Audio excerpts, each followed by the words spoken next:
بسم الله الرحمن الرحيم. السلام عليكم ورحمة الله وبركاته. إن الحمد لله نحمده ونستعينه ونستغفره ونعوذ بالله من شرور أنفسنا وسيئات أعمالنا. من يهده الله فلا مضل له ومن يضلله فلا هادي له. أشهد أن لا إله إلا الله وحده لا شريك له، وأشهد أن محمدا عبده ورسوله لا نبي بعده. اللهم صل وسلم على نبينا محمد وعلى آل محمد كما صليت على إبراهيم وعلى آل إبراهيم إنك حميد مجيد، وبارك على محمد وعلى آل محمد كما باركت على إبراهيم وعلى آل إبراهيم إنك حميد مجيد. اللهم لا سهل إلا ما جعلته سهلا وأنت تجعل الحزن إذا شئت سهلا. رب اشرح لي صدري ويسر لي أمري واحلل عقدة من لساني يفقه قولي. ربنا لا علم لنا إلا ما علمتنا إنك أنت العليم الحكيم. إخواني وأخواتي في الله عزني الله وإياكم. Alhamdulillah, pertama-tama kita bersyukur kepada Allah Subhanahu wa taala karena di hari ini kita diberikan kesempatan, diberikan nikmat, diberikan sehat, sehingga dengan nikmat itu kita dapat mempergunakannya dalam hal kebaikan, menuntut ilmu agama, mempelajari tentang amalan-amalan saleh yang telah dilupakan oleh kebanyakan masyarakat Islam. Untuk itu, pada hari ini insya-Allah taala kita akan sambung pelajaran kita, yaitu menghidupkan sunnah-sunnah yang ditinggalkan. Bagi yang mempunyai buku, silakan buka muka surat yang ke-109, yaitu bagian yang ke-13, membaca surah pendek pada 2 rakaat terakhir solat zuhur dan asar.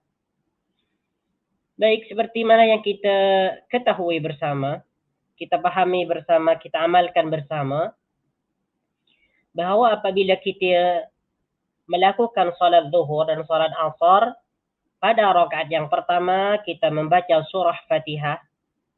Begitu juga dengan rakaat yang kedua membaca surah Fatihah. Dan selepas surah Fatihah itu, kita membaca surah-surah yang lain. Sama ada surah panjang ataupun sedang ataupun surah pendek. Nah, pada apa yang kita akan bincangkan hari ini akan membahas ataupun menjelaskan tentang surah yang dibaca pada rakaat yang ketiga dan rakaat yang keempat, terkhususnya solat zuhur dan solat asar selepas membaca Fatihah. Biasanya dalam solat zuhur kita ataupun asar kita, apabila kita sudah sampai pada rakaat yang ketiga, kita cukup membaca surah Al-Fatihah saja. Begitu juga pada rakaat yang keempat. Akan tetapi di situ ada riwayat lain. Mungkin di antara kita ada yang belum mengetahuinya lagi, bahawa ada sebuah hadis ataupun riwayat yang disampaikan ataupun dibawakan oleh Imam Muslim, bahawa rakaat yang ketiga dan rakaat yang keempat selepas membaca surah Al-Fatihah ada surah yang dibaca. InsyaAllah kita akan mempelajari tentang penjelasannya, bagaimana komentar ulama mengenai hadis ini. Disebutkan di sini, silakan buka muka surat yang ke-109. Syekh Al-Allama Ibn Baz rahimahullahu taala menyebutkan dalam sifat salatin Nabi sallallahu alaihi wasallam.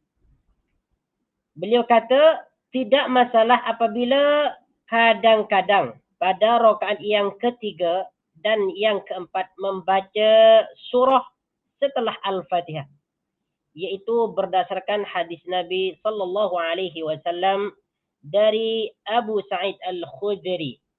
Okay. Jadi kata Ibn Baz, tidak ada masalah jika seseorang salat zuhur ataupun asar pada rakaat yang ketiga dan yang keempat membaca surah lain setelah membaca surah Al-Fatihah. Bahkan jika kita ingin mengikut hadis yang diriwayatkan oleh Abu Sa'id Al-Khudri, ini juga termasuk kepada bagian sunnah. Walaupun nanti ada sedikit komen daripada ulama, ada sedikit perbincangan di kalangan ulama. Menurut saya, yang menulis ni, menurut Haifa, masalah ini sangat penting sebab ada sebagian ulama yang berpendapat bahawa siapa sahaja yang menambahkan surah setelah membaca Al-Fatihah pada rakaat ketiga dan keempat, hendaklah sujud sahwi 2 kali. Ada ulama yang mengatakan memang, ya, jika seseorang pada rakaat yang ketiga dan rakaat yang keempat selepas membaca surah Al-Fatihah, dia membaca surah yang lain, ada ulama yang mengatakan dia mesti ataupun harus melakukan sujud sahwi 2 kali. Berarti kata sebagian mereka ini tidak boleh. Kata sebagian mereka tidak boleh ataupun tidak dianjurkan. Pendapat ini tidak diragukan lagi, bertentangan dengan hadis-hadis sahih dan asar para sahabat. Jadi pendapat yang mengatakan bahawa siapa yang membaca surah lain selepas membaca surah Al-Fatihah pada rakaat yang ketiga dan yang keempat, maka pendapat itu sejatinya bertentangan dengan hadis yang sahih dan asar daripada sahabat radhiyallahu anhu. Berikut ini saya sebutkan hadis yang dijadikan dalil oleh para ulama yang membolehkan membaca surah setelah Al-Fatihah pada rakaat ketiga dan keempat. Ini hadis dia. Jadi dibolehkannya membaca surah lain selepas surah Al-Fatihah pada rakaat yang ketiga dan yang keempat dalam solat zuhur dan solat asar, itu ada hadisnya. Bukan pendapat ulama. Tetapi ada hadisnya. Hadis ini sahih, diriwayatkan oleh Imam Muslim. Siapa sahabat yang membawakan hadis ini? Yaitu Abu Sa'id Al-Khudri. Beliau kata, Anna Nabi sallallahu alaihi wasallam kana yaqra fi salati adh-dhuhri fi ar-rak'atayn al-ulayayn fi kulli rak'atin قدر 30 آية وفي الأخريين قدر 15 آية أو قال نصف ذلك وفي العصر في الركعتين الأوليين في كل ركعة قدر قراءة 15 آية وفي الأخريين قدر نصف ذلك. Yang bermaksud, sesungguhnya Nabi sallallahu alaihi wasallam membaca ayat pada 2 rakaat pertama solat zuhur. Masing-masing rakaat kira-kira panjangnya 30 ayat. Ini sudah dijelaskan ya. Hadis ini sudah dijelaskan. Untuk bacaan baginda Nabi sallallahu alaihi wasallam pada rakaat yang pertama solat zuhur. Sedangkan pada masing-masing rakaat di 2 rakaat terakhir membaca kira-kira 15 ayat atau setengah dari 2 rakaat pertama. Jadi ini hadis dia yang menunjukkan bahawa seseorang diperbolehkan membaca surah lain selepas baca surah Fatihah. Sedangkan pada masing-masing rakaat, kata Abu Sa'id Al-Khudri, di 2 rakaat terakhir. 2 rakaat terakhir maksudnya rakaat yang ketiga dan rakaat yang keempat, membaca membaca kira-kira 15 ayat ataupun 15 ayat. Rakaat yang pertama ataupun ataupun rakaat yang ketiga ataupun rakaat yang keempat, kira-kira membaca 15 ayat ataupun setengah dari 2 rakaat pertama.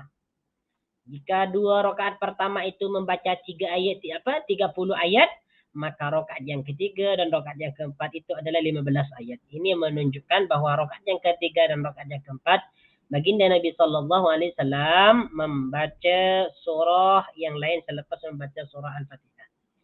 Sementara ketika mengerjakan salat asar pada 2 rakaat pertama, pada setiap rakaatnya beliau membaca kira-kira 15 ayat. Untuk salat asar 2 rakaat pertama baginda membaca 15 ayat rakaat yang 2 rakaat yang pertama. Untuk 2 rakaat salat zuhur 30 ayat.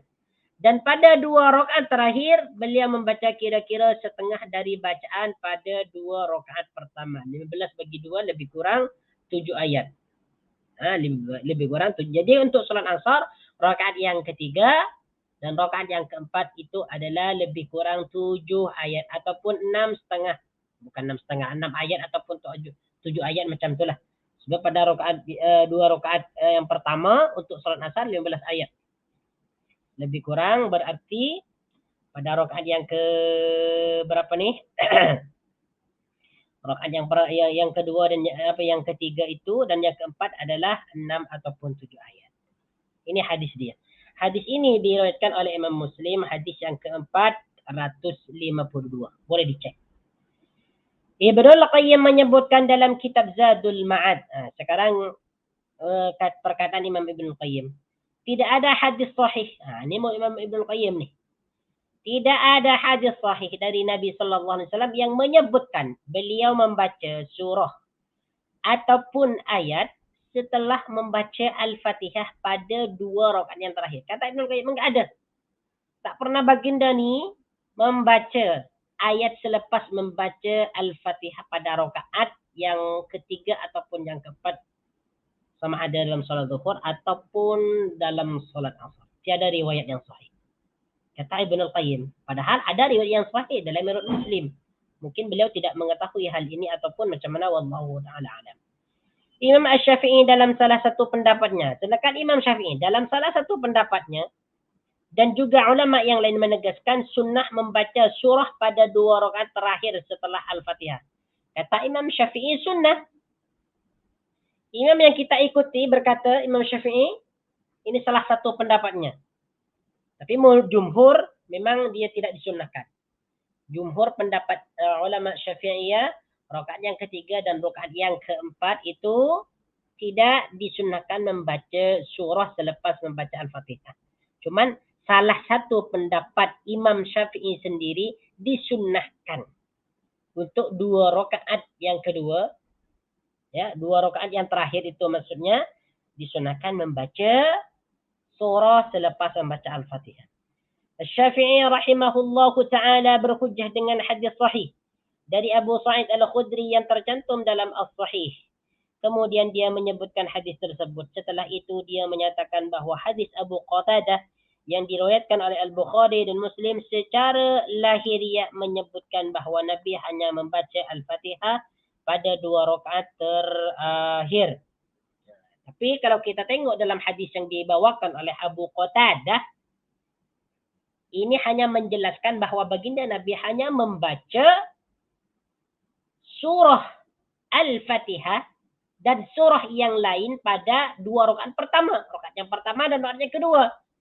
Sedangkan untuk rakaat yang ketiga dan yang keempat itu, beliau hanya membaca surah Al-Fatihah. Sebagaimana hadis yang telah disebutkan pada muka surat 103. Boleh antum tengok tu. Muka surat 103. Mengeraskan sebagian bacaan pada salat zuhur dan asar. Boleh cek kembali. Dan boleh kita bacakan di sini. Abu Qatadah berkata, muka surat 110. Kana Rasulullah sallallahu alaihi wasallam yusalli bina fayaqra fi adh-dhuhri wal 'ashr. Rak'atayn al-ulayayn bi Fatihatil Kitab wa suratayn. Wa yusmi'una al-aya ahyanan. Rasulullah sallallahu alaihi wasallam salat zuhur dan asar bersama kami. Kemudian beliau membaca Al-Fatihah dan 2 surah ketika salat zuhur dan asar. Pada 2 rakaat pertama, terkadang beliau memperdengarkan bacaan yang dibacanya. Itulah dalam riwayat Abu Qatadah. Dalam riwayat Abu Qatadah. Jadi ini ada 2 pendapat. Di kalangan ulama sendiri ini ada 2 pendapat. Saya perlihatkan di sini. Saya ambil daripada soal wa jawab.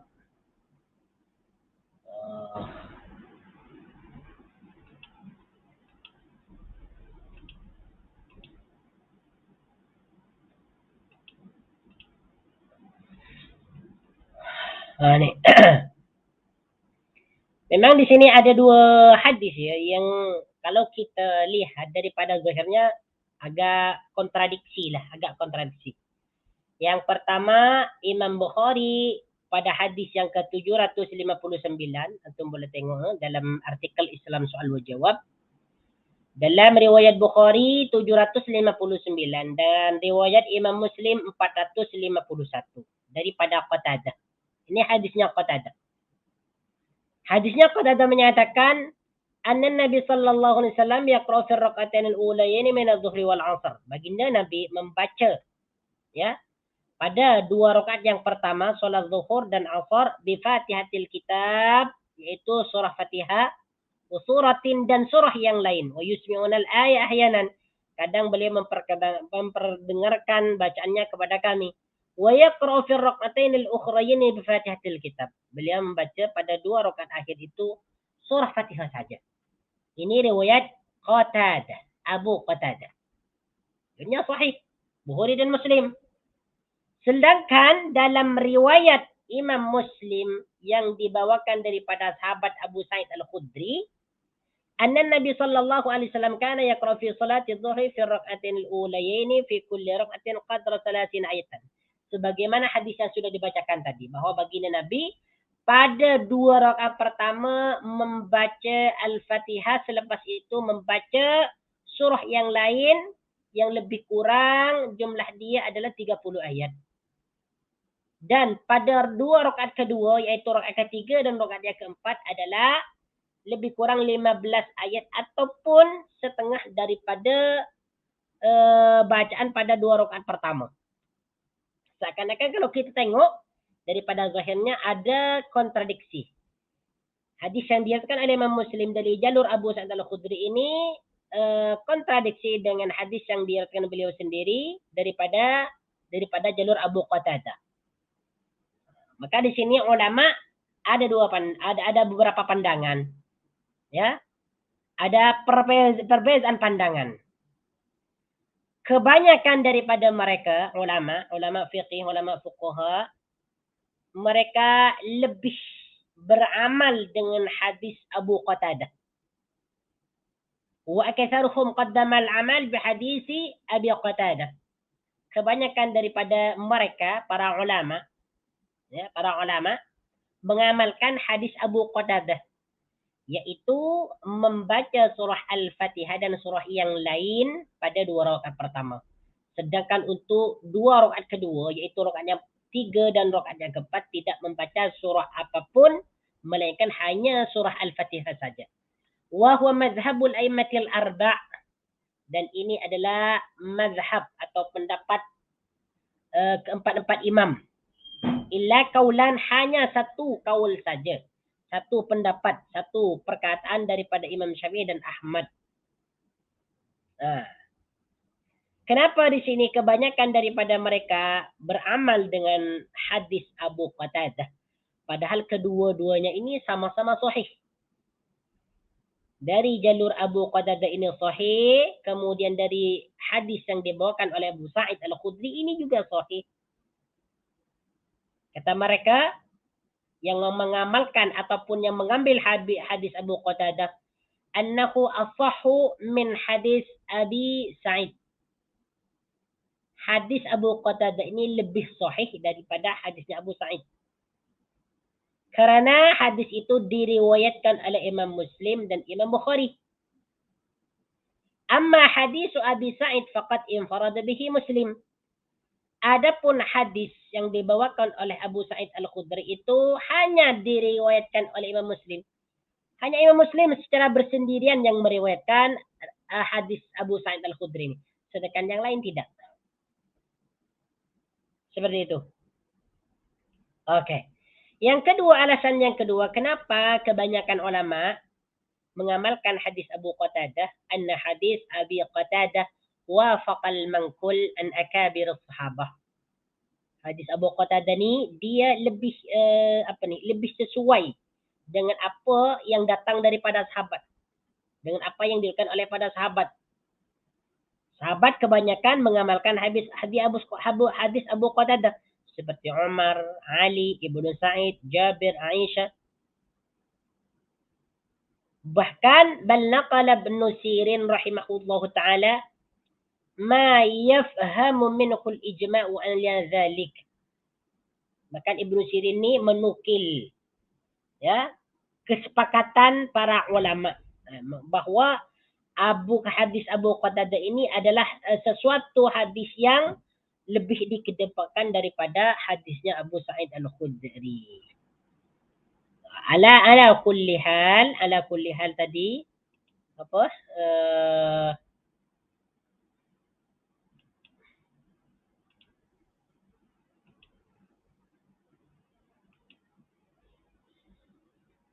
ala kulli hal di sini yang lebih sahih menurut jumhur ulama ya apa yang dibaca pada 2 rakaat pertama itu adalah Al-Fatihah dan surah yang lain, sedangkan pada 2 rakaat yang terakhir itu hanya membaca surah Al-Fatihah. Jika kalau kita mau mengikut pendapat jumhur ulama. Tetapi apabila kita ingin mengambil sebahagian pendapat ulama seperti salah satu pendapat Imam Syafi'i dan Ahmad, ya, boleh kita amalkan ya bahawa pada 2 rakaat terakhir, rakaat yang ketiga dan yang keempat ini boleh kita baca surah lain selain surah Al-Fatihah. Mari kita sambung lagi buku surat 111 tadi. Muslim menambahkan Rasulullah sallallahu alaihi wasallam hanya membaca Al-Fatihah pada 2 rakaat terakhir. 2 hadis itu, hadis Abu Qatadah dan Abu Sa'id, tidak secara jelas menunjukkan adanya pertentangan. Hadis Abu Sa'id hanyalah perkiraan dan dugaan, bukan penjelasan terhadap perbuatan Nabi. Sedangkan hadis Abu Qatadah mungkin maksudnya adalah Rasulullah sallallahu alaihi wasallam hanya ingin membaca surah Al-Fatihah. Mungkin juga yang dimaksud adalah beliau tidak pernah sekalipun melewatkan bacaan Al-Fatihah pada 2 rakaat terakhir. Bahkan beliau selalu membacanya pada 2 rakaat tersebut. Ibnul Qayyim Al-Jauziyah melanjutkan penjelasannya. Atas dasar itu dapat disimpulkan bahawa ini menunjukkan atas praktik yang sering dilakukan oleh Nabi sallallahu alaihi wasallam, iaitu tidak membaca surah selain Al-Fatihah pada 2 rakaat terakhir. Kerana itu boleh jadi secara insidental. Maksudnya sewaktu-waktu Rasulullah sallallahu alaihi wasallam membaca surah lain setelah Al-Fatihah pada 2 rakaat terakhir, sebagaimana disebutkan dalam hadis Abu Sa'id. Mungkin saja baginda kadangkala membaca selain Al-Fatihah pada rakaat yang ketiga, yang keempat dalam solat zuhur ataupun asar, kata Ibnu Qayyim. Mungkin saja. Al-Albani menyebutkan dalam sifatus salahnya dari hadis Abu Sa'id radhiyallahu anhu, kata Albani, hadis ini merupakan dalil bahawa membaca surah ataupun beberapa ayat setelah Al-Fatihah pada 2 rakaat terakhir adalah sunnah. Ini kata Syekh Albani. Membaca surah setelah Al-Fatihah pada rakaat terakhir adalah sunnah. Rakaat yang ketiga dan rakaat yang keempat adalah sunnah. Baik bacaan itu diamalkan pada solat zuhur maupun solat lainnya. Tidak hanya solat zuhur, solat lainnya juga disunnahkan, kata beliau. Pendapat inilah yang dipegang oleh sejumlah sahabat, di antaranya Abu Bakar As-Siddiq. Abu Bakar As-Siddiq mengamalkan hadis ini. Termasuk pula Imam Asy-Syafi'i. Imam Asy-Syafi'i juga memegang kuat hadis ini. Di antara ulama kita sekarang yang berpendapat demikian adalah Abul Hasanat Al-La'nawi dalam At-Ta'liqul Mumjid ala Muwatta' Muhammad, halaman 102. Okey. Muka surat 112. Al-Albani juga menyebutkan, aku menganggap aneh. Ini kata Syekh Al-Albani. Aku menganggap aneh. Kata Al-Albani, ini aneh. Kenapa aneh? Terhadap sebagian sahabat ataupun ulama kami yang mewajibkan sujud sahwi bagi orang yang membaca surah ataupun beberapa ayat setelah Al-Fatihah pada 2 rakaat terakhir. Jadi kata Imam Albani, kata Syekh Albani, merupakan suatu keanehan jika seseorang membaca surah lain setelah baca surah Al-Fatihah pada rakaat yang kedua dan yang ketiga. Ini aneh, kata beliau. Aneh. Aneh jika orang tersebut harus melakukan sujud sahwi. Kenapa harus sujud sahwi? Kata beliau, dia tidak melupakan sesuatu rukun dalam solat. Kenapa dia mesti sujud sahwi? Dia cuma membaca surah selepas baca Al-Fatihah, dan hadisnya ada dalam riwayat Muslim. Kenapa dia disuruh malah sujud sahwi? Ini aneh, kata Syalbani. Pendapat semacam ini sudah dibantah oleh para pensyarah kitab Al-Maniyah seperti Ibrahim Al-Halabi dan Ibnu Amir Haj dengan bantahan yang tepat. Dan tidak diragukan lagi bahawa orang yang berpendapat seperti itu belum menerima atau mengetahui hadis tersebut. Sebab jika sudah, tentu dia tidak akan berpendapat demikian. Ala kulli hal, ini adalah perkataan ulama yang harus kita hormati. Yang jumhur berkata seperti ini, boleh kita ikuti dan kita hormati. Yang sebahagian kecil lagi yang berkata seperti ini, kita hormati. Semuanya ada dalil masing-masing. Jumhur berkata demikian karena ada dalilnya dari hadis Abu Sa'id Al-Khudri. Daripada Abu Qatadah. Ya. Yang sebagian lagi berkata demikian karena dia mempunyai hadis juga, dalil juga daripada Abu Sa'id Al-Khudri. Kita hormati mereka dan terpulang kepada kita. Cuman kebanyakan lah, kalau kita supaya ini tidak menimbulkan fitnah kepada orang lain, maka lebih baiknya kita beramal dengan hadis Abu Qatadah. Pada 2 rakaat terakhir itu tidak ada bacaan surah lain selain daripada Al-Fatihah. Cuman kalau kita nak amalkan apabila kita solat sendirian. Kesimpulannya, membaca surah setelah Al-Fatihah pada 2 rakaat terakhir yang tidak dilakukan secara rutin ataupun terus-menerus adalah sunnah. Jadi sunnah ya, sunnah. Sebagaimana ditegaskan oleh Ibnu Baz pada awal pendapatnya yang telah dikutipkan. Inilah pendapat yang benar yang menggabungkan antara beberapa dalil yang berkaitan dengan masalah tersebut. Di samping itu, kebanyakan hadis Nabi menyebutkan bahwasanya beliau hanya membaca Al-Fatihah pada rakaat ketiga dan keempat. Sehingga tambahan surah setelah Al-Fatihah ini adalah sunnah yang dilakukan kadang-kadang. Imam Ibnu Qudamah rahimahullahu ta'ala menyebutkan di dalam kitabnya Al-Mughni, majoriti ulama berpendapat tidak termasuk sunnah hukumnya membaca surah kecuali pada 2 rakaat pertama sahaja. Ini pendapat kata Imam Ibnu Qudamah, bahawa majoriti ulama sepakat bahawa membaca surah selepas Al-Fatihah pada 2 rakaat yang kedua itu, pada 2 rakaat yang terakhir tidak disunnahkan. Ini jumhur ya, jumhur. Kalau nak ikutkan jumhur lah. Tapi kalau kita nak ikutkan hadis dan pendapat sebahagian tadi, disunnahkan. Al-Hafidh Ibnu Hajar menyebutkan ada ulama yang berpendapat sunnah hukumnya membaca surah pada semua rakaat setelah Al-Fatihah, sesuai dengan sisi lahiriah hadis Abu Hurairah. Hadis yang dimaksud adalah yang diriwayatkan oleh Al-Bukhari dan Muslim dari Abu Hurairah radhiyallahu anhu bahwasanya Rasulullah pernah bersabda, wa illam tazid ala ummil Quran ajza'at wa in zidta fa huwa khairun. Nah, tengok ni. Ini hadis yang mendukung hadisnya Abu Sa'id Al-Khudri. Apabila kamu tidak menambah membaca surah selain Ummul Quran, yaitu Al-Fatihah, maka Ummul Quran itu sudah mencukupi, yaitu sah. Namun, jika kamu menambah membaca surah setelahnya, maka itu lebih baik. Atas dasar itu, saya tidak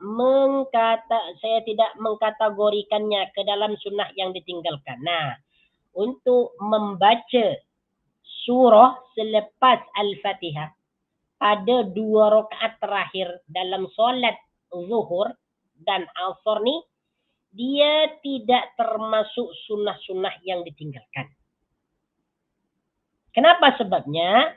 Ya, sebenarnya sudah tadi, jumhur ulama tidak mensunnahkan, tidak menganjurkan membaca surah selepas Al-Fatihah pada 2 rakaat terakhir. Jadi ini tidak termasuk sunnah yang ditinggalkan. Cuman apabila kita mau mengamalkan, sekali-kali mengamalkan hadis ini boleh. Dipersilahkan. Dan insya Allah kita akan mendapatkan pahala juga. Majoriti kaum muslimin pun tidak melakukannya berdasarkan karena mengikuti pendapat jumhur ulama. Betul. Akan tetapi saya berpendapat bahwa hal itu harus diamalkan sekali-kali. Pentinglah untuk diamalkan sekali-kali lah. Terlebih lagi apabila kita solat sendirian. Kalau kita solat dengan orang lain, contohnya kita jadi imam, lebih baik dihindarkanlah. Takut nanti terjadi fitnah. Mungkin makmum tidak akan khusyuk mendengar bacaan surah selepas Al-Fatihah yang dibaca oleh imam pada rakaat ketiga dan keempat. Mungkin makmum tidak akan khusyuk. Mungkin makmum dia tidak akan memperhatikan bacaannya. Justru makmum merasa terganggu. Mereka akan mengatakan seperti ini. Imam ni macam mana ni? Dia baca surah selepas Fatihah. Padahal saya tidak mendengar keterangan ustaz ataupun tidak pernah melihat seorang imam yang lain membaca surah lain selepas Al-Fatihah pada rakaat yang ketiga dan keempat. Mesti salah satu ataupun sebagian besar daripada mereka akan berkata demikian. Maka lebih baiklah bagi kita ni, kalau kita jadi imam, hindarkanlah. Takut terjadi fitnah. Atau kita kalau nak amalkan ini, jelaskan dulu kepada mereka. Maksudnya pada rakaat yang ketiga dan yang keempat, akan membaca surah tambahan selain surah Fatihah. Karena ada hadis yang seperti ini. Cuma di sini tak selalunya diamalkan sekali-kali, ya, sekali-kali. Sebab ini adalah ilmu. Mungkin di antara kita baru pertama kali mendengar penjelasan ini dan sebagainya. Nah,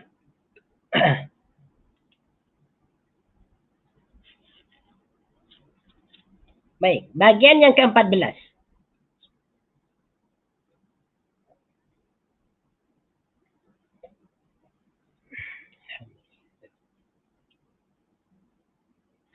Membaca surah Al-Ikhlas dan surah lainnya dalam setiap rakaat. La haula wala quwwata illa billah. Membaca surah Al-Ikhlas dan surah lainnya dalam setiap rakaat. Pernah kita dengar tak? Semua rakaat dia baca surah Al-Ikhlas selepas baca surah Fatihah. Adakah ini diperbolehkan? Adakah ini dianjurkan ataupun dilarang?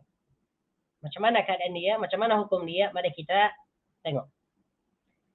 Dari Aisyah radhiyallahu anha dia berkata, anna Rasulullah sallallahu alaihi wasallam ba'atha rajulan ala sariyatin fakana yaqra'u li ashabihi fi salatihim biqul huwallahu ahad.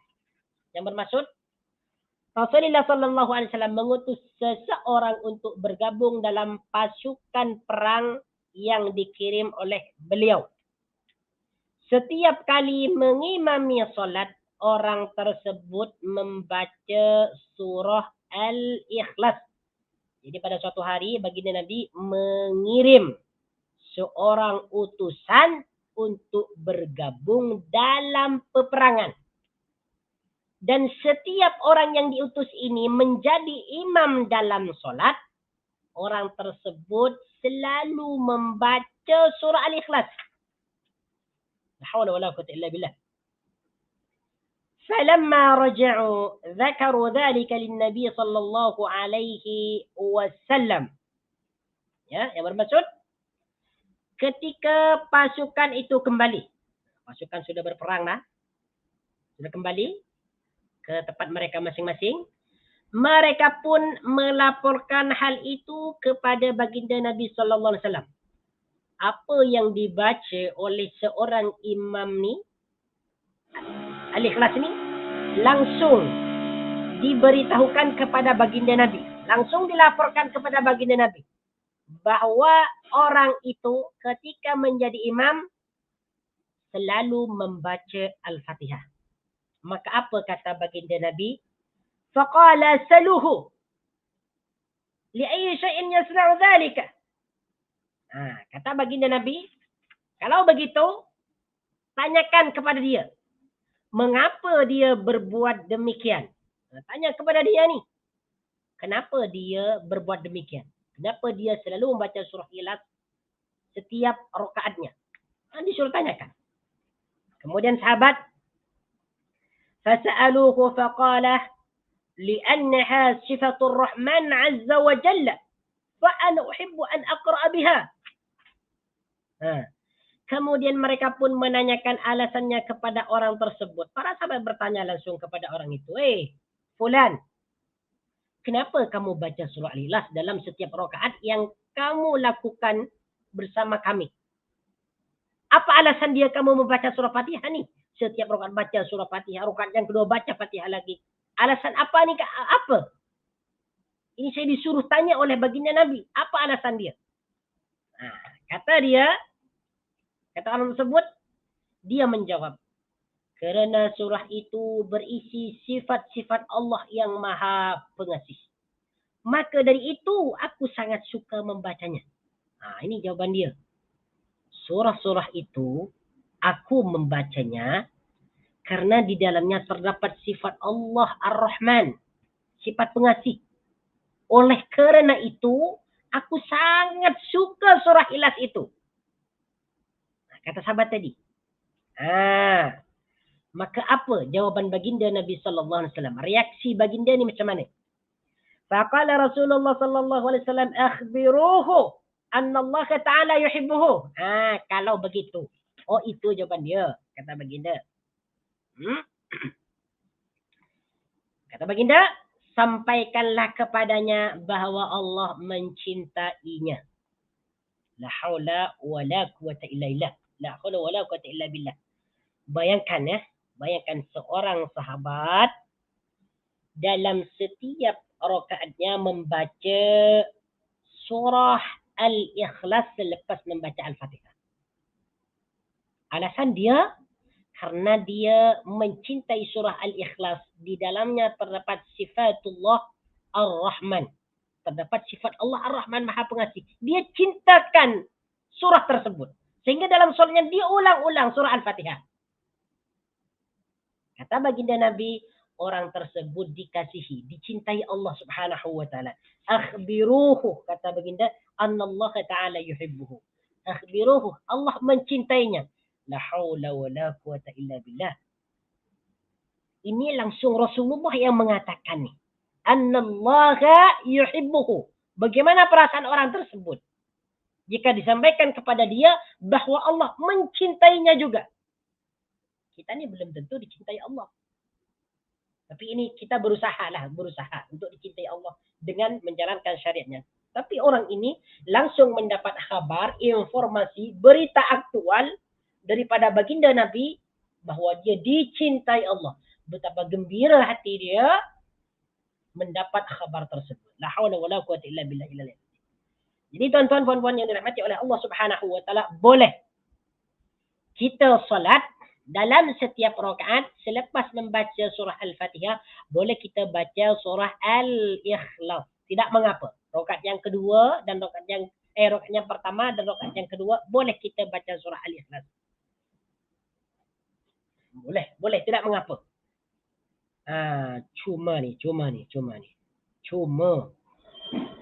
Tapi tak selalunya lah kita ni. Tak selalunya kita baca surah Al-Ikhlas. Beza dengan sahabat tadi. Kalau sahabat tadi memang dia cintakan surah Ikhlas. Kalau kita belum tentulah. Kita biasanya baca surah Ikhlas supaya solat kita cepat habis. Cepat siap. 1 minit, 2 minit. Okay. Let's go.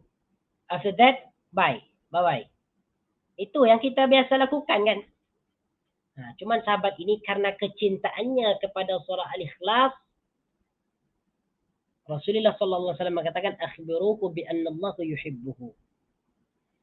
Tapi walaupun diperbolehkanlah seperti mana yang sudah kita pelajari pada kelas-kelas sebelum ini, kalau kita nak ikutkan cara baginda Nabi sallallahu alaihi wasallam membaca surah dalam setiap rakaat, sudah ada ketentuannya. Dalam solat zuhur, asar, subuh, isya, maghrib, apa surah yang dibaca, itu sudah dijelaskan. Kalau kita mau mengikutkan baginda Nabi sallallahu alaihi wasallam, maka ikutilah cara beliau. Bagaimana beliau itu membaca surah-surah dalam salat. Setidaknya kita membaca surah-surah Al-Mufassal ataupun ayat yang tidak terlalu pendek. Kalau surah Al-Ikhlas memang terlalu pendek. Ini sangat memudahkan, sangat mudah sekali, dianggap senang lah. Macam kalau kita terlalu biasa baca surah Al-Fatihah, Al-Ikhlas, macam kita tidak ada ruh dalam solat. Tidak ada ruh. Kita macam kurang meresapi, kurang mentadabburi, kurang apa istilahnya, kurang lama di dalam mentadabburi Al-Quran. Seperti itu. Baik, dari Anas bin Malik dia berkata, ini panjang nih. Hadis dia panjangnya. Ini lebih kurang sama ya. Saya terus bacakan maksud dia. Oke, lihat apa saya bacakan dulu. Dari Anas bin Malik radhiyallahu anhu dia berkata, "Kana rajulun minal ansar ya'ummukum fi masjid Quba, فكان كلما قرأ سورة يقرأ لكم في الصلاة يقرأ بها افتتح بقل هو الله أحد حتى يفرغ منها ثم يقرأ بسورة معها وكان يصنع ذلك في كل ركعة." Tengok ni ya, bermaksud seorang Ansar menjadi imam di Masjid Quba. Dalam setiap rakaat dia selalu membaca surah Al-Ikhlas sampai selesai. Setelah itu membaca surah lainnya. Ya.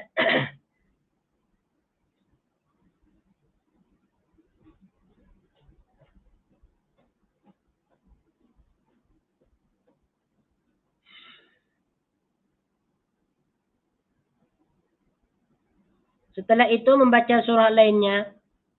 Para sahabatnya yang menjadi makmum bertanya. فَكَلَّمَهُ أَصْحَابُهُ فَقَالُوا إِنَّكَ تَقْرَأُ بِهَذِهِ السُّورَةِ ثُمَّ لَا تَرَى أَنَّكَ تُجْزِئُكَ حَتَّى تَقْرَأَ بِسُورَةٍ أُخْرَى فَإِمَّا أَنْ تَقْرَأَ بِهَا وَإِمَّا أَنْ تَدَعَهَا وَتَقْرَأَ بِسُورَةٍ أُخْرَى. Jadi kata mereka para sahabat ni, kamu telah membaca surah Ikhlas. Lantas kamu menganggap itu belum cukup. Sehingga kamu membaca surah lainnya. Cukuplah bagimu membaca surah Al-Ikhlas sahaja. Atau tidak membacanya. Dan langsung membaca surah lainnya. Kemudian.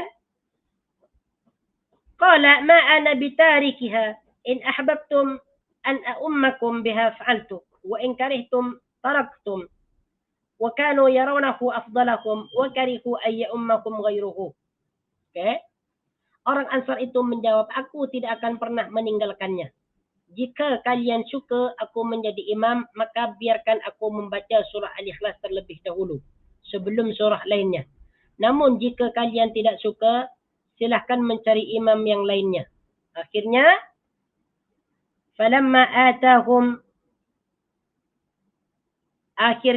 para sahabat pun membiarkan orang itu menjadi imam.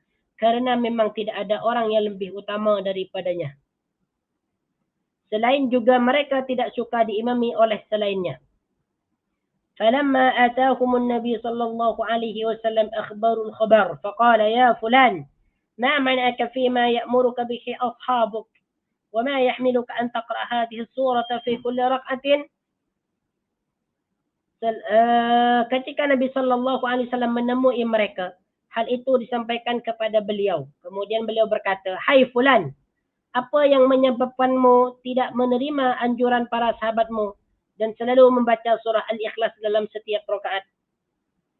Faqala ya Rasulullah, inni uhibbuha. Faqala Rasulullah sallallahu alaihi wasallam, inna hubbaha adkhalakal jannah. Ya, orang Ansar itu menjawab, "Wahai Rasulullah, sesungguhnya aku mencintai surah itu." Lalu beliau bersabda, "Sesungguhnya cintamu terhadap surah itu akan memasukkanmu ke dalam syurga." La haula wala quwwata illa billah. Hadis ini diriwayatkan oleh At-Tirmidzi, hadis yang ke-2901 dan dia mengatakan hadis hasan gharib sahih. Al-Bukhari menyebutkannya secara muallak sebagaimana disebutkan dalam kitab Fathul Bari. La haula wala quwwata illa billah. Jadi kata baginda Nabi, Gara-gara dia mencintai surah Al-Ikhlas dan dia membacanya pada setiap rakaat di dalam solat, maka Allah itu menjadikannya sebagai ahli syurga. Dia dimasukkan ke dalam syurga. Nah, boleh kita amalkan lah. Tapi tidak selalunya kita amalkannya. Kecuali kalau memang kita betul-betul mencintai surah ini, bukan karena untuk cepat habis daripada solat kita. Ibnu Daqiq Al-Aid rahimahullahu ta'ala menjelaskan ungkapan para sahabat bahwasanya orang Ansar itu menutup bacaan ayat dengan surah Al-Ikhlas menunjukkan bahwasanya dia membaca surah lainnya terlebih dahulu.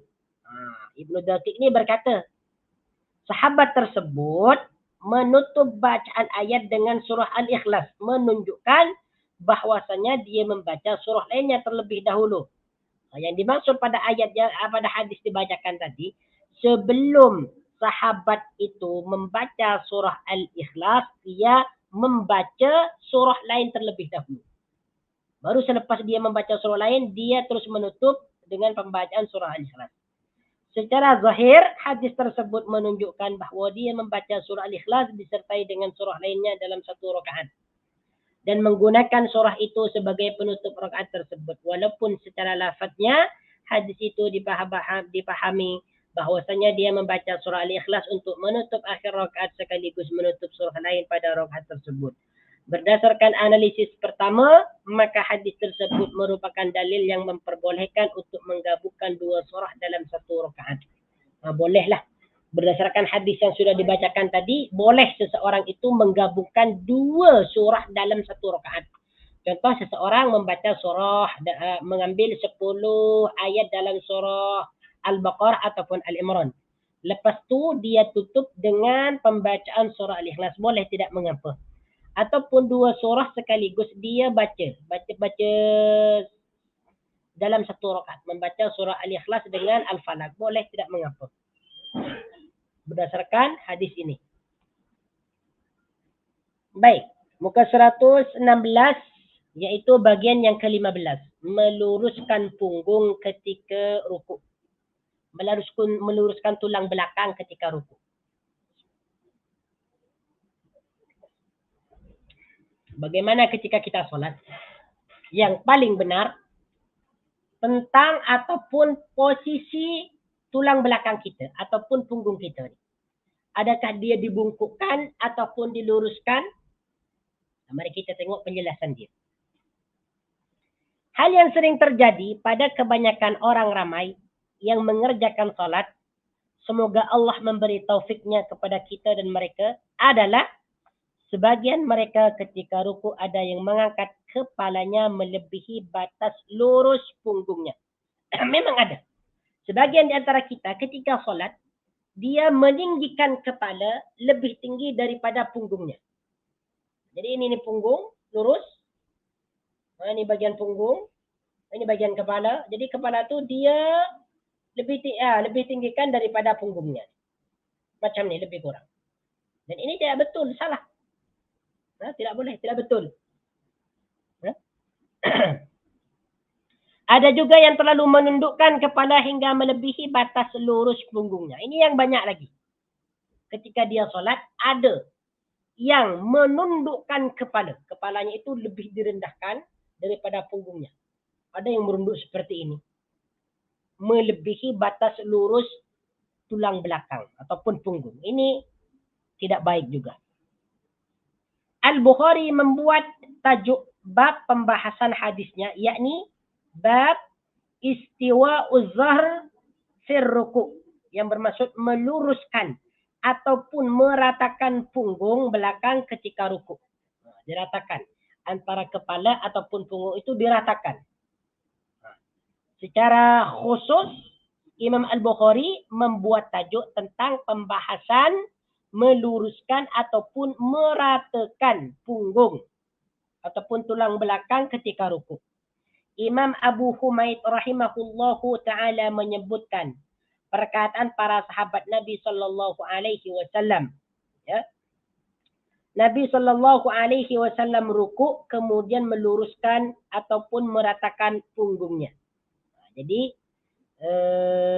ini akan dijelaskan nanti insyaallah. Dalam hal ini Ibn Rajab Al-Hambali dalam syarahnya yakni Fathul Bari berkata, tampaknya dari judul ataupun tajuk bab yang dibuatnya, Imam Bukhari ingin mentafsirkan kalimat hasar dengan meluruskan dan meratakan punggung. Dan juga yang disebutkan Al-Khattabi, hasara zahruhu. Hasara zahruhu. Artinya betul-betul meluruskan dan meratakan pundak dan punggung serta tidak mengangkat ataupun menundukkan kepala. Ibnu Hajar rahimahullahu ta'ala menyebutkan dalam Fathul Bari, maksud perkataan Al-Bukhari, bab istiwa'ul zuhr fir ruku', yaitu meluruskan ataupun meratakan punggung ketika ruku' adalah tidak menundukkan ataupun mengangkat kepala melebihi batas lurus badan punggung. Jadi yang dimaksud Imam Ibnu Hajar dalam Fathul Bari, yang dimaksud meratakan punggung ketika ruku yaitu menundukkan kepala. Tidak menundukkan ataupun mengangkat kepala melebihi batas lurus badan punggung. Maksudnya apa? Kepala itu mesti sejajar lurus dengan punggung. Jadi ini kepala. Jadi ketika dia rukuk, kepala ini disejajarkan, diluruskan dengan punggung. Tidak boleh merunduk ke bawah, merunduk sangat, ataupun tidak boleh mengangkat melebihi punggung. Ini tidak betul. Jadi yang betul adalah antara kepala dengan dengan tulang belakang, dengan punggung ini diluruskan sejajar. Ya, diluruskan sejajar. Tidak mengangkat kepala ataupun tidak menundukkan kepala. Mengenai makna hasar. Sebab Imam Bukhari dalam hadisnya dia membuat tajuk tadi apa? Dalam hadisnya ya, dalam hadisnya. Mengenai makna hasar, Ibnu Hajar rahimahullahu taala mengatakan, yakni lurus dan rata, diluruskan dan diratakan. Tidak menundukkan kepala sebagaimana disebutkan oleh Al-Khattabi. Hadis tersebut yang disebutkan oleh Al-Bukhari dari Abu Humaid, diriwayatkan oleh Imam Al-Bukhari dari Abu Humaid As-Sa'idi, dia berkata, dia hadisnya lah, ana kuntu ahfadakum li salati Rasulullah sallallahu alaihi wasallam. Yang bermaksud, akulah orang yang paling ingat tentang cara solat baginda Nabi sallallahu alaihi wasallam. Kata Humaid As-Sa'idi, ra'aituhu idza kabbara ja'ala yadayhi hidha'a mankibaihi. Aku melihat beliau ketika hendak bertakbir mengangkat kedua tangannya sejajar dengan kedua bahunya. Ketika baginda Nabi sallallahu alaihi wasallam bertakbir, tangan ini disejajarkan dengan kedua bahu. Kedua bahu. Ini dalam hadis Humaid As-Sa'di. Allahu Akbar. Okay. Allahu Akbar. Dan ketika ruku, kedua tangannya memegang kedua lututnya. Ketika ruku, kedua tangan baginda Nabi memegang kedua lututnya sebagaimana yang kita lakukan. Lalu meluruskan punggungnya. Punggungnya ini diluruskan oleh baginda Nabi sallallahu alaihi wasallam ketika ruku. Diluruskan punggungnya. Jangan dibungkukkan macam ni. Ini membungkukkan badan belakang. Tetapi diluruskan ketika dia ruku. Imam Muslim meriwayatkan hadis dengan nomor 498 dari Aisyah radhiyallahu anha. Dia berkata, wa kana idza raka'a lam yushkhis ra'sahu wa lam yusawwibhu. Ketika rukuk Nabi sallallahu alaihi wasallam tidak mengangkat ataupun menundukkan kepalanya dari punggungnya. Jadi baginda Nabi sallallahu alaihi wasallam ketika rukuk dia tidak mengangkat kepala dan tidak pula menundukkannya. Ini yang betul. Maksudnya dia lurus sejajar. Tidak bengkok. Tetapi dia lurus sejajar. Begitu juga kepala mengikut lurusnya bagian badan belakang. Iaitu punggung. Ini komentar Imam Nawawi. An-Nawawi menyebutkan dalam syarahnya, yaitu dalam syarah An-Nawawi menyebutkan dalam syarahnya, hadis ini menyebutkan bahwa orang yang rukuk disunnahkan untuk meluruskan dan meratakan punggungnya dengan meluruskan kepala dan tulang belakangnya. An-Nawawi dalam Sharh Muslim itu menyebutkan bahawa hadis ini menyebutkan orang yang rukuk disunnahkan. Ini sunnah ya. Orang yang rukuk disunnahkan untuk meluruskan dan meratakan punggungnya dengan meluruskan kepala dan tulang belakangnya. Jadi antara kepala dengan punggung lurus rata. Ini sunnah. Ini tidak sampai membatalkan solat. Cuman yang sunnah. Sunnah. Kalau kita nak ikutkan Nabi lah. Nak pala yang sempurna, kita ikutkan Nabi. Ketika beliau rukuk, maka punggung dan kepala ini lurus sejajar. Tidak boleh bengkok. Kepala tidak boleh diangkat dan tidak boleh terlalu menunduk. Hadis-hadis terdahulu juga diperkuat dengan beberapa hadis yang bermakna sama. Sebahagian riwayat tersebut dicantumkan Ibnu Hajar dalam kitabnya Fathul Bari dan didhaifkan olehnya. Akan tetapi Al-Allamah Al-Albani rahimahullahu berusaha keras meneliti kembali jalur-jalur dan riwayat hadisnya hingga akhirnya dia membaifkan yang tidak sahih dan memisahkan sebagiannya yang layak dijadikan sebagai syahid ataupun penguat. Hasil penelitian tersebut terangkum dalam kitab Al-Silsilah dan dia mensahihkannya. Redaksi hadis itu adalah kana idza raka'a sallallahu alaihi wasallam law subba ala dhahri ma'un lastaqarra. Ini tengok ni. Bagaimana keadaan baginda Nabi sallallahu alaihi wasallam mensejajarkan, meluruskan kepala beliau dengan tulang belakang, iaitu dengan punggung. Macam mana beliau itu meluruskan? Ya, kata hadis, seandainya air dituangkan ataupun diletakkan di atas punggung beliau, niscaya air tersebut akan diam, tidak bergerak. Ini dari saking lurusnya punggung baginda sallallahu alaihi wasallam ketika beliau rukuk. Contoh kalau kita letak gelas lah. Yang gelas ini ada air di dalamnya. Kalau kita letak pada punggung seseorang yang punggungnya itu lurus ketika dia rukuk, maka air itu tidak akan goyang. Tidak akan bergerak. Dia tetap istaqar, menetap. Wallahu muwafiq. Al-Albani berkata di bagian penutup penelitiannya, kesimpulannya, kata Albani, hadis penjelasan tentang sifat rukuk Nabi itu adalah sahih.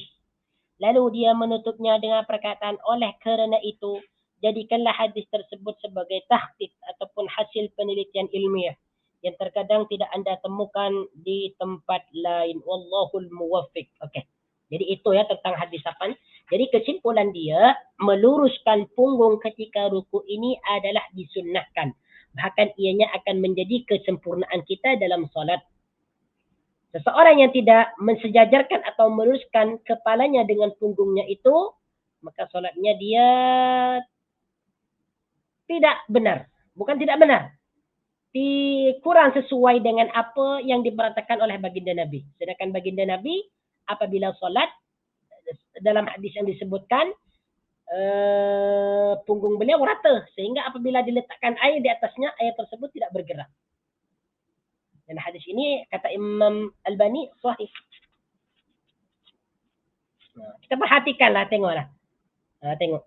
Biasanya kalau orang yang terbiasa solat dalam keadaan membungkukkan punggung, ini macam susah untuk meluruskannya. Jadilah kita tengoklah. Tengok kepada anak-anak kita, kawan-kawan kita, sahabat-sahabat kita yang biasa solat dengan membungkukkan bagian belakang tu, kita sampaikan kepada mereka bahawa itu kurang benar, kurang betul. Yang betul adalah punggung itu mesti diluruskan. Ya, mesti diluruskan. Dan bagi kita yang biasa solat dalam keadaan punggung kita ini bungkuk ketika kita rukuk, maka biasakanlah kita rubah kebiasaan itu, kita praktek bagaimana solat kita itu ketika rukuk punggung itu lurus sejajar dengan kepala. Baik, bagian yang ke-16. Bacaan-bacaan ketika bangkit daripada ruku. Sekarang bacaan-bacaan yang ketika bangkit daripada ruku. Muka surat 119.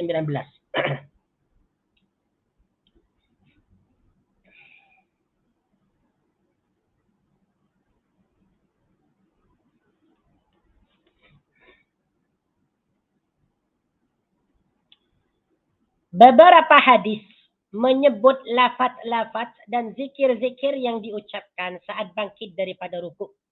Ini bacaan yang kita baca apabila kita naik bangun daripada ruku. Bangkit daripada ruku. Namun sebahagiannya telah dilupakan orang dan sebahagiannya lagi telah ditambahi dengan ucapan yang tidak disyariatkan. Betul. Untuk memberikan faedah di pembahasan ini, saya akan menyebutkan beberapa zikir yang sahih ketika bangkit daripada ruku. Baik yang ditinggalkan oleh orang banyak maupun yang diamalkan oleh sebagian lainnya. Sebagai pengingat bagi orang-orang yang lupa dan pengajaran bagi orang-orang yang tidak tahu, di antara zikir yang diucapkan ketika bangkit dari ruku yaitu adalah Rabbana lakal hamd. Yang pertama. Rabbana lakal hamd. Ada 4. Wa Rabbana lakal hamd. Yang kedua adalah Rabbana walakal hamd. Tadi Rabbana lakal hamd yang dibaca kita ketika kita bangkit daripada ruku. Makmum imam berkata, Sami'allahu liman hamidah. Kita sebagai makmum membaca Rabbana walakal hamd ataupun Rabbana walakal hamd. Ini yang kedua. Yang ketiga, boleh kita baca Allahumma Rabbana lakal hamd. Yang ketiga, Allahumma Rabbana lakal hamd. Yang keempat, Allahumma Rabbana walakal hamd. Ada waw. Jadi Allahumma Rabbana lakal hamd sebelum laka tiada waw. Sekarang yang keempat ni sebelum laka ada waw. Allahumma Rabbana walakal hamd. 4 bentuk zikir di atas adalah zikir minimal. Minimum ketika kita berzikir, ya, ketika kita bangun daripada ruku, minimalnya kita baca Rabbana lakal hamd ataupun Rabbana walakal hamd atau Allahumma Rabbana lakal hamd ataupun Allahumma Rabbana walakal hamd.